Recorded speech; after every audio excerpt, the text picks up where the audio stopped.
So in the Breonna Taylor case, let me answer some questions, right? Now, this is from the AP. So this information is factual, true information. This is not from some forum. This is not from some Reddit post. So who was Breonna Taylor? And I'll link this in the bio on YouTube. Who was Breonna Taylor? Taylor was a 26-year-old emergency medical technician who lived with her sister in an apartment in Louisville. She and her boyfriend, Kenneth Walker, had settled in to watch a movie in her bedroom on the night of March 13th when police came to her door with a narcotics warrant that was one of 5 issued that night in a wide-ranging sting. Okay, so what this means is that there was multiple drug raids performed this night in Louisville. All right, so according to this, it was one of 5. So there's 5 raids. 5 raids were happening, all the same problem, all drug-related. Minutes later, Taylor was fatally shot. Her death sparked months of protest in Louisville, and celebrities including LeBron James, Beyonce, and Oprah have called on authorities to criminally charge the police officers who were involved in the raid. How many times was she shot? She was shot 6 times on the night, but only one of the gunshots was fatal. Sergeant John Mattingly had entered the home after the door was broken down, and he was shot once in the leg by Walker, Taylor's boyfriend. Walker has said he didn't know the police were at the door, and he fired a warning shot thinking it was an intruder. After Walker fired, Mattingly, Hankinson, and a third officer, Miles Cosgrove, returned fire for a total of 32 gunshots fired by police. Why was no one charged with shooting Breonna Taylor? The fatal bullet was fired by Cosgrove, but added that Cosgrove and Mattingly were justified in the use of force because they were shot at first. Cameron said, this is Cameron. So Cameron is, I didn't cover that. That is the Kentucky Attorney General Daniel Cameron. Cameron said state law bars us from seeking charges in Breonna Taylor's death. Cameron also said there was no conclusive evidence that any of Hankinson's 10 gunshots hit Taylor inside of her home. Hankinson was charged with 3 counts of wanton endangerment for firing shots that went into another home with people inside. Now, between me, you, and the camera, I didn't even know wanton endangerment was a thing. I mean, someone asked me what it was, and, not to be crass, but when someone asked me what wanton endangerment was, I was asking about the side of fried rice. I didn't know what the hell they were talking about. So let me go ahead and break down what it actually is. Under Kentucky law, a person commits that crime when he or she wantonly, and man, I hope it's wantonly and not something else, but wantonly, because if it's like wantonly or something like that, and I'm over here talking about wontons and fried rice, I'm going to sound ridiculous, but I haven't heard it said. Wantonly or wantonly engages in conduct which creates a substantial danger of death or serious physical injury to another person, and does so under circumstances manifesting extreme indifference to the value of human life. Other states may use terms like reckless endangerment for an equivalent offense. So in layman's terms, this is doing something just willy-nilly. All right, this is something where all hell is breaking loose, and you say, F it, I don't give a shit about whoever's around me, I'm just spraying. So this officer, what happened was, this officer, Mr. Hankinson, he just fired into the apartment without a line of shot, without seeing anything. He was just blind firing. Now, it's an apartment building, so he's not taking into account who's around him. He's charged with 1 count for each of the neighboring apartment's occupants, a pregnant woman, her husband, their 5-year-old child, who were all asleep. They were not hit by the shots. So that's what the charge was, and that's what the charge is. Hankinson was fired from the Louisville Department in June. He was the only officer charged by the grand jury. The first-degree wanton or wanton endangerment charges are Class D, the lowest level felonies in Kentucky. When he was fired, Police Chief Robert Schroeder said that Hankinson showed extreme indifference to the value of human life when he fired blindly into Taylor's home. Will there be any other charges? Cameron said it is unlikely there will be any further criminal charges coming from his investigation from the night of the shooting. All right, so that's where we are. That's the information. That's what we know, okay? Those are the facts. Now, the similarities to Jacob Blake and George Floyd, or as far as the similarities in how I perceive this situation, is that there are multiple questions that need to be asked and multiple answers that need to be given. So the first question is, did the police do what they were supposed to do? Did the police enact their training? Did the protocol service the situation? Was all of that good? Was all of that right? I'm not a police officer. I can't tell you that. That's what the investigation is for. It sounds like the only part of that was wrong was what Hankinson did, and he got charged for it, and he got the Wanton Endangerment. Then we go into what we're hearing a lot of the racial injustice. Now, this is where I think we may start to have some disagreements. It's really hard for me to see this and say, oh, well, this is obviously a racial killing. This is obviously a couple of white cops going and murdering some African American people. Because that doesn't really add up here. That doesn't really add up when there's 5 raids going on and there's only one dead person. When there's 5 raids going on and only one, out of all those raids, there's only one moment of violence. There's only shots being fired at one place. Now, that's not to say that Breonna Taylor wasn't a victim or isn't a victim. That's not to say that Breonna Taylor deserved to die. She obviously did not deserve to die. But it's not like they came in there murdering Breonna Taylor and this is a racial killing. So if we can agree on that, if we can agree on that Breonna Taylor is a victim, Breonna Taylor should not have died that night. Breonna Taylor was in the wrong place, wrong time, and a whole bunch of shit went wrong. Her boyfriend getting up, shooting at the cops, he said that he thought that the cops were Breonna's ex-boyfriend. He didn't know what was going on. He thought someone was breaking in. I get all that. And if that's the case, if your argument is, well, he had no clue who was breaking into his house, I get that. I understand that. And again, this is one of those things where we're talking about a wrong place, wrong time. A lot of bad stuff went down. Did the officer say, this is officer whoever, this is the Louisville Police Department, we're coming in there for a raid? Did he hear that? Was he sleeping? Was he not? I don't know. But all of that is irrelevant whenever you're talking about, is this a racial killing? Because if that's what the argument is, that they should have alerted who they were, he shouldn't have shot, they shouldn't have shot, all that, that has nothing to do with race. That's more about the circumstances of the raid and was protocol adhered to. That's what that is. Okay? Now, what I don't like, or what I don't understand, is how people are holding on to this idea that this is a cops versus African American situation. I mean, we saw people, so obviously whenever this ruling came out, Louisville went up in flames. We saw riots, we saw protests, and then officers started getting shot. As of right now, 2 officers were shot in Louisville. And we saw some things in the media that were basically saying this is a police versus us situation. I'll go ahead and pull some of those up right now. So this is what Colin Kaepernick said. Now, I wouldn't normally put this out there because it's just one person, but ESPN retweeted it. I mean, this got like major coverage. I mean, anytime ESPN is retweeting something like this, it basically is ESPN saying it. This is Colin Kaepernick's tweet. The white supremacist institution of policing that stole Breonna Taylor's life from us must be abolished for the safety and well-being of our people. So, I mean, this is pretty blatant, right? This is pretty blatant saying that policing is a white supremacist institution and that the police stole Breonna Taylor's life and that the police must be abolished for the safety and well-being of our people, of African Americans. So this could not be more them versus us.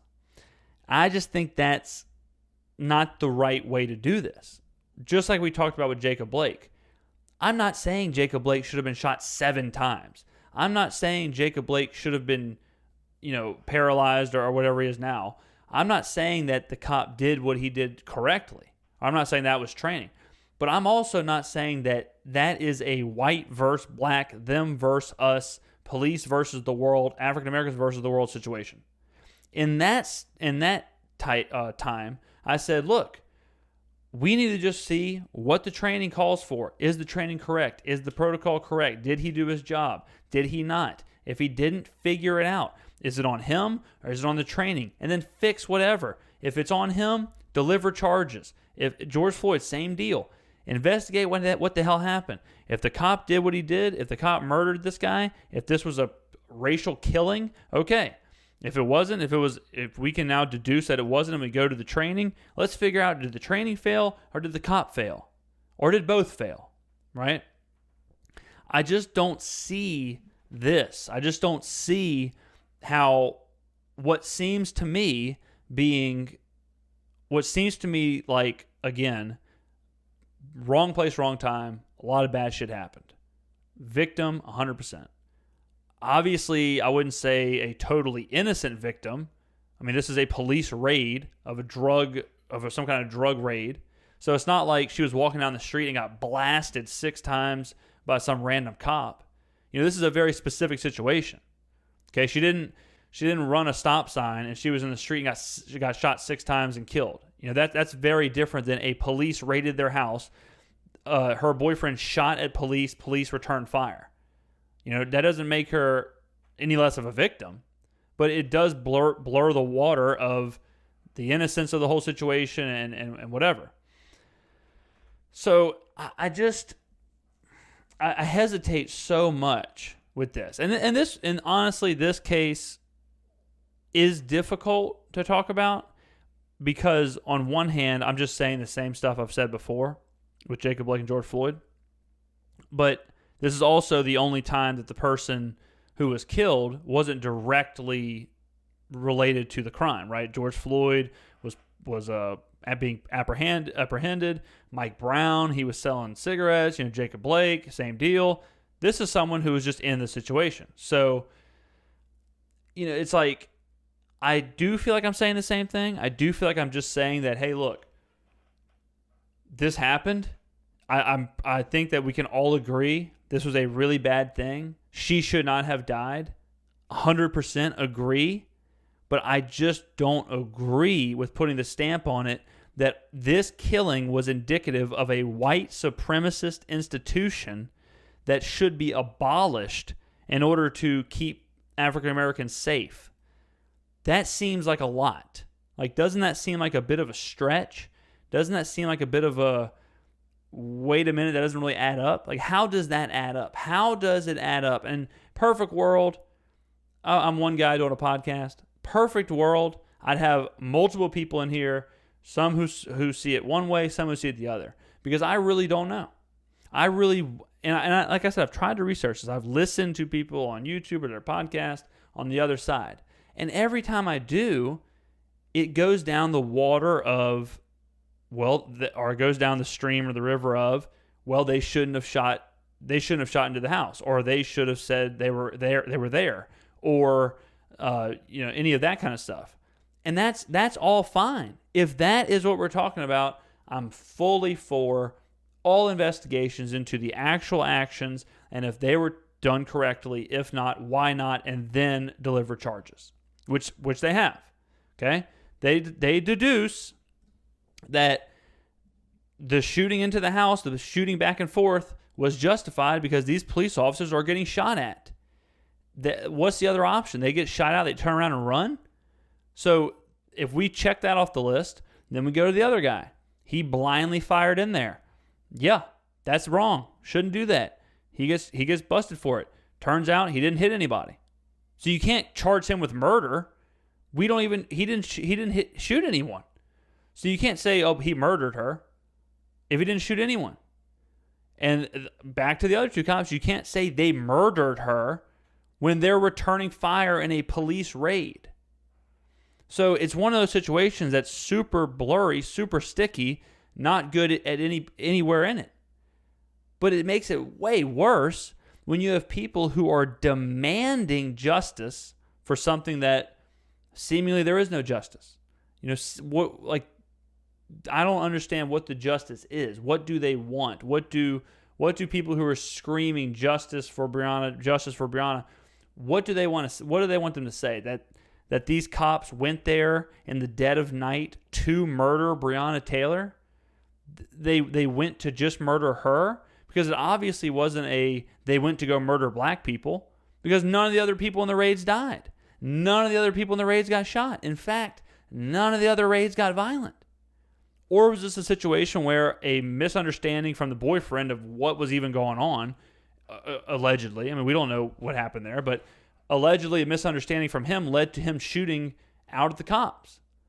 It's like, I think that you can say this was an unjust situation. I think you can say this should not have happened. I think you can say she was a victim without also saying that the police is a white supremacist institution and we need to get rid of them. In my opinion, this is where it gets really ugly, because this is what gets us down a slippery slope of no resolution.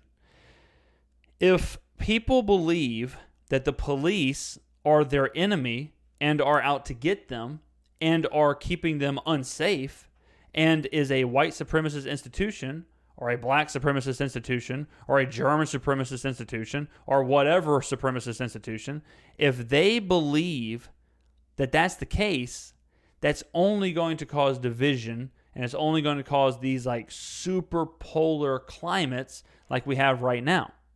The fact that at those protests, at those riots, whoever saw the police and shot at them, basically saying, I'm shooting at my enemies, I'm trying to take down my enemies. I mean, we saw in the past couple of weeks the police officer who was attacked, they were in their car, and a person walked up to the police car and shot into the car. They're out there trying to kill cops. And not everybody is critically thinking, not everybody is holding, not everyone is looking at the facts, not everyone is weighing this correctly. And that leads to really, really, really bad things, like someone walking up to a police car just firing into it, like someone seeing police officers at a protest and attacking them, trying to kill them. I don't think this is helping anything. And we talked about this with Jacob Blake and we talked about this with George Floyd. I think sometimes athletes or celebrities or whoever, they hear of a situation happening and they don't do the research. They don't do the hard work and to figure out what's actually going on. Instead, they just kind of start screaming. And they just kind of start screaming to scream. They just start being a part of something to be a part of something. We saw it with Jacob Blake with the WNBA. I was saying, let's do the investigation. Let's do the whole thing. We don't know what happened. Let's relax. Before we could even figure out who was who, we had WNBA players wearing the Jacob Blake shirts. And I had a conversation with a friend of mine off the podcast or off whatever, just us two talking about it. And I'm not on one side or the other. In this situation, I'm not saying that the Louisville police did a stand-up job, gold stars, gold stars. I'm not saying that Breonna Taylor was racially murdered in a hate crime. I'm not saying that. And I'm not saying that the officer shouldn't be held accountable. I'm saying that true justice has to be worked for, and true justice has to come from the system that we have in place. And if you think the system is corrupt, if you think the system is broken, if you think the system is only there to help white people and hold down black people, that's a whole different conversation. I'm speaking about these specific scenarios. I'm looking at this case with the Breonna Taylor thing, and I just don't know. I don't know what the other option is.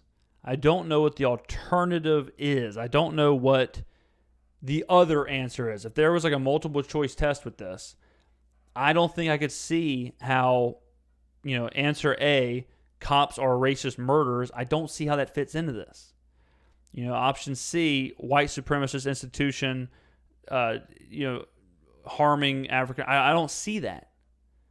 I don't see that. And these are weird times for me because as a middle-class white guy in his 30s, it's hard for me to sit up here and say that these cops aren't racist murderer bounty hunters, because so many people are so angry with this. And I totally understand, 100% understand. I said this in the George Floyd case. I 100% understand if a minority group feels like they are not given the same representation or they're given the same, privileges or whatever. I totally 110% get that. And like we said before, or like I said before, I am guilty of that as well. If I'm walking out of a gas station and I see an old white lady walking into the gas station, I'm just like, okay, it's just some old white lady. If I see 3 or 4 people, let's just say like Latino looking people or whatever, look like with tattoos everywhere, bandanas, wife beaters, and they got some angry looks on their face, I'm obviously susceptible to all of a sudden thinking like, oh shit, uh-oh, and I don't like that. I realize that those are problems that are in this country. I realize that there are stereotypes. I realize there are prejudices. I realize there are privileges. I totally understand that. And I totally understand the frustration with that. But I don't think the way to solve that is to basically hold the country at ransom, or to hold the police officers at ransom and say, make these people sacrificial lambs to make up for everything else.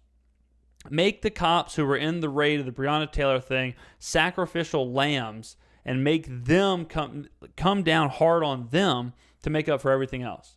I don't think that's true justice. I don't think that's the way this should be handled. I think that bad cops should get what they deserve. I think bad cops should get fired or arrested or serve time or be sentenced, whatever you got to do.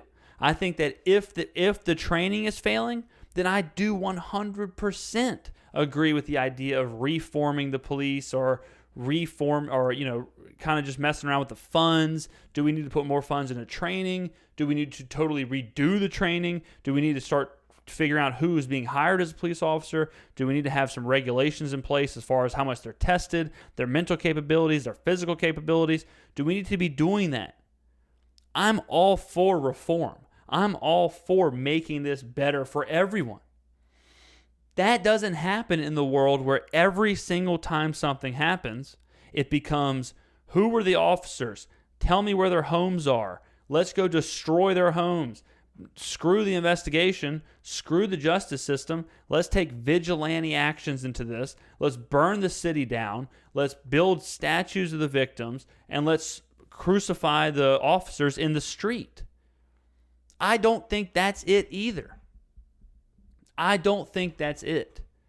And, I don't think there is a clear-cut resolution. I don't think there is a, oh, you're right, oh, you're wrong. 99% of the time, I will sit on this show and say, I am right. And that's just who I am. Is that a flaw? Possibly. 99% of the time, I'll say, I'm right up here. In these situations, no one's right. No one's wrong.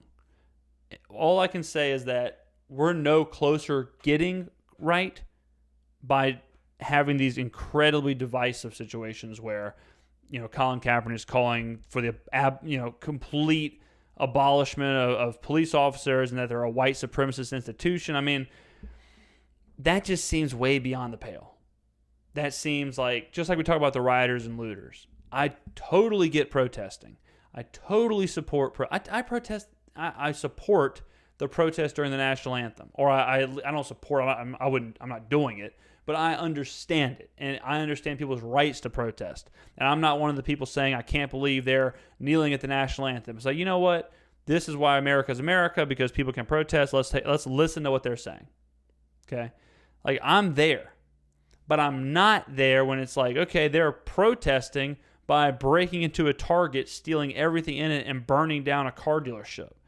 That's not protesting to me. That's not change to me. That's just angry, divisive violence. That's just, throwing a Molotov cocktail through a building, that's not really what I'm thinking of when I think of protesting. That's more of just anarchy, chaos. Same with this. I totally get people who are saying, this happens way too much. Why are people dying? Why are police killings happening? I'm there. But I'm there. I'm in that bubble. I'm in the bubble of, for sure, let's take a look and let's see why. Let's see what's leading up to this. Is it the people in it? Is it bad time, bad place? Is it the inner cities? Is it the lifestyle? Is it this area? What is it? Is it the training? Is it this? I'm in that bubble. Let's figure it out. I'm not in the bubble of saying, burn down the police stations. This is a white supremacist institution. And, I may be repeating myself during this. Again, no script, unedited, whatever. And I'm just trying to make sense of this stuff. So if I'm saying the same thing over and over again, I just want to make this really clear, because once I publish this, I can't just go back and be like, oh, LOL, I didn't mean minutes 16 through 22. And I do see people who are out there saying, say her name, figure this out, we deserve justice. And I agree with all that. She does deserve justice. She does deserve the investigation. She deserves just what anyone else would deserve if they were killed in their bedroom by a police raid. Tell me what happened. Tell me who's at fault. Is anyone at fault? What do we do? But I don't think that means hang these cops from light poles and we'll go about our merry way. Right? I don't think that means burn the city of Louisville down. And then they get into the whole, the riots and Louisville, or burn Louisville was trending and people are blaming right-wing groups and Russia and whatever. And the water is muddy. Our society right now is muddy. And everyone's muddy right now. I mean, I've said before 1,000,000 times, this is probably the hardest time to live mentally. This is the worst time ever to live for mental health and clarity and all that stuff in human history. And so I don't blame people for being confused. I don't blame people for being angry. I don't blame people for being depressed. But when it comes to seemingly the complete tear down of our country or our justice system or our policing or whatever, I think that we need to take that a little more seriously than retweets, likes, and TikToks. We need to actually step back from this thing and say, okay, let's give it the time it deserves. Let's do the investigation. Let's take a look, and let's go from there. I don't think there's any room with this for hot takes. I don't think there's any room for impulsive decisions. I don't think there's any room for, these super explosive, volatile responses. And maybe I'm off base. Again, I said, it's not easy for me to stand up here and say, hey, this is it. This is a situation that really doesn't involve me. Not a police officer, not an African American, just kind of a bystander here. So I understand that you might not want to hear this from me. I understand that I'm not the face of this thing. I certainly should not be. But it would be also remiss for me to completely not talk about it. And this is how I see it. And I'm going to get some people who are saying that I'm siding with the cops, or I'm siding with white people, or I'm a white supremacist, or whatever. And I'm going to get some people who are saying that I'm siding with Breonna Taylor and I'm BLM and I'm a simp and all this other stuff. But I'm neither. And this is where I am in this political climate. I know I am not one of the people who are burning down cities. I know I'm not one of the people who want to see socialism or whatever else come to this country. I know I'm not one of those people who want Sharia law to take over. I know I'm not on that side. I know I'm not one of the people who believe 8-year-olds and 9-year-olds and 10-year-olds should be having transgender surgeries. But I also know I'm not on the other side. I'm not on the far right side. And I think that's where we should be. And I think that's a safe place to be right now. It's a safe place for discussion. It's a safe place for critical thinking. It's a safe place to figure out why, since January, we've had 4 or 5 huge moments of civil and social unrests that has resulted in the burning down of cities, the rioting in the streets, the killing of police officers or the attack on police officers, people being murdered in the street. Why is this happening? I think it's happening because too many people are being pulled to those radical sides. Too many people are being pulled to the way left and the way right. And I'm begging you to try and come towards the middle. Try and come towards in this area. Try and be constructive. Ask yourself, what happened here? What happened in the Breonna Taylor case? Why was she killed? Ask yourself that. And then let's move to the next question. Who killed her? Was the police doing their jobs? Should they be charged? What would you charge them with?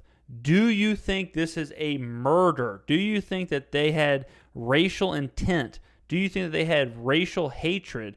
Do you think that this was a white versus black, police versus black situation?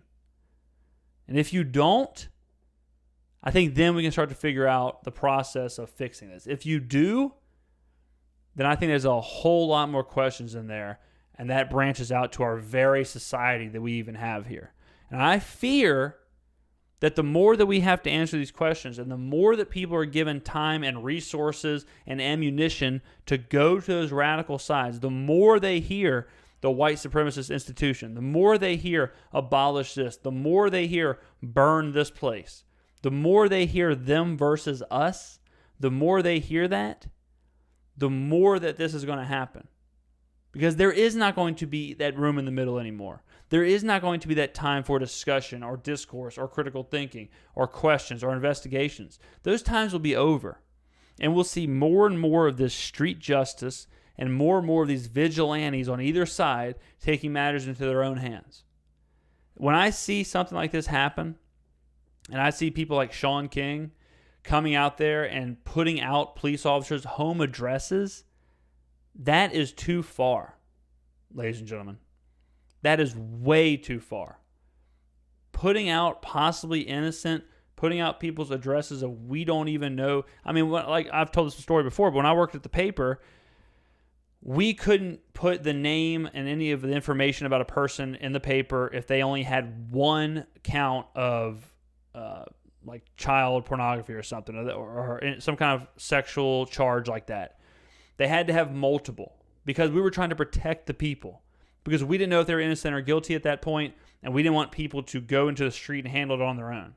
And that wasn't just like where I worked. That was a full-on media thing. So the idea that Shaun King and all these think pieces and mouthpieces for these right-wing, left-wing groups, that they're thinking, yeah, man, let's put the home address of every police officer in this department and let's see what the hell happens. That sounds like wanton endangerment to me. I mean, that sounds like a total indifference of human life. And at the end of the day, I don't want to have a total indifference of human life. At the end of the day, I care about human life. At the end of the day, I don't want to live in a world that is you're with me or against me. I don't want to live in a world that is red versus blue. I don't want to live in a world that is white versus black. I don't want to live in a world that's police versus them or police versus us. That's not the world I want to be in. And I'm terrified that the more I look at the news, the more I listen to people talk, everything is becoming like that. Everything. Absolutely every topic, every category, every meeting, every group, everything is you're on one side or you're on the other side. And that's no way to live. There's no way to have a country. There's no way to do anything. And as long as I've got this microphone, and as long as I've got this internet, and as long as I've got this platform, whether it be 10 people or 10,000 people, I'm going to say the same thing. I want justice. I want equality. I want balance. That's what I want. And in this case, I don't think that the answer to that is destroying these police officers. They got investigated. We know the facts of the case. I'm looking at this, and for where I'm looking, it doesn't look like these were guys who are guys or women. I don't know the other two officers. I don't think this is a group of people who were, flipping quarters trying to figure out who could go in first to kill the most black people. I don't believe that. I don't believe that this was a racial killing. I don't believe that this was a murder from these cops just walking around murdering people because they're African American. I really believe this was a bad place, bad time, chaos ensued, shit went wrong. Was the boyfriend wrong? Were the cops wrong? Were they both wrong? I don't know. We'll figure that out. And the investigation seemingly has done what they have had to do to figure it out. And I trust that system. And I trust that what I'm looking at does not look like a scene out of Django.